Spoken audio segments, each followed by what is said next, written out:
Hi friends, బ్లెస్సీని నేను మీతో మాట్లాడాలని దేవుని ప్రేరణ చొప్పున నేను మాట్లాడుతున్నాను. దేవుని నామానికి వందనాలు. లోకంలో చాలా స్త్రీలు ఎంతో బాధపడుతుంటారు. ఎందుకంటే భర్త మాట వెనుక ఎందరో చనిపోవాలని ఆలోచిస్తుంటారు.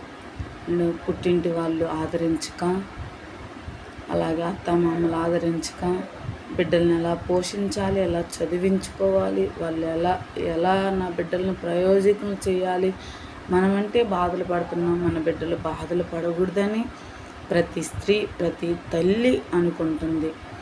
కానీ ఇవి ఎలా జరుగుతాయి? మనం ఏం చేయగలం? స్త్రీలం కదా, భర్త తోడు లేకుండా ఏం చేయగలుగుతాం అని నా పిల్లల్ని చంపేసి నేను కూడా చనిపోదాం, మనం ఈ బాధలు పడలేమని చాలామంది స్త్రీలు అనుకుంటారు. కానీ కొందరు అలాగే చేసి మరణం పాలవుతున్నారు. కానీ ఎవరు అలా చేసుకోవద్దు.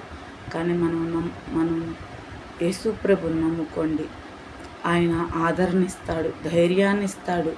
మన అడుగులు ముందుకు నడవటానికి మనకి ఆయన ఒక బలంగా మన పక్కన ఉంటాడు. మన దేవుడు, నేనున్నానమ్మా భయపడకు అని మనతో మాట్లాడే దేవుడు ఆయన. మాట్లాడని దేవుడు కాదు, మాట్లాడే దేవుడు. అలాగే ఎవ్వరు భయపడొద్దు. మనం దేవుని నమ్ముకుంటే చాలు, అది తెలియకుండా ఆటోమేటిక్గా మనకి ధైర్యం వచ్చిద్ది. మన దేవుడు మన పక్షాన ఉంటాడు. మనం ప్రార్థన మాత్రమే ఆయన.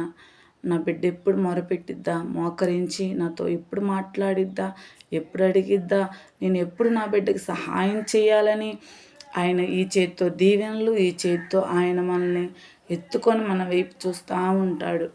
ఆయన అరిచేతుల్లో మనం పెట్టుకొని ఉన్నాడు. ఈ లోకంలో నీ భర్త సహకరించకపోయినా, నీ బంధుమిత్రులు సహకరించకపోయినా, నీ స్నేహితులు నిన్ను ఆదరించకపోయినా, ఎవ్వరు నీ పక్షాన లేకపోయినా, ఒక్క యేసు ప్రభువు నీ పక్షాన ఉంటే చాలు, నువ్వు జయాన్ని చూడగలుగుతావు. నీకు విజయం వచ్చిద్ది. నీ బిడ్డలకు గొప్ప ఉన్నతమైన భవిష్యత్తుని దేవుడు ఇస్తాడు. అలాగే ఎవరైనా నిరుత్సాహపడొద్దు.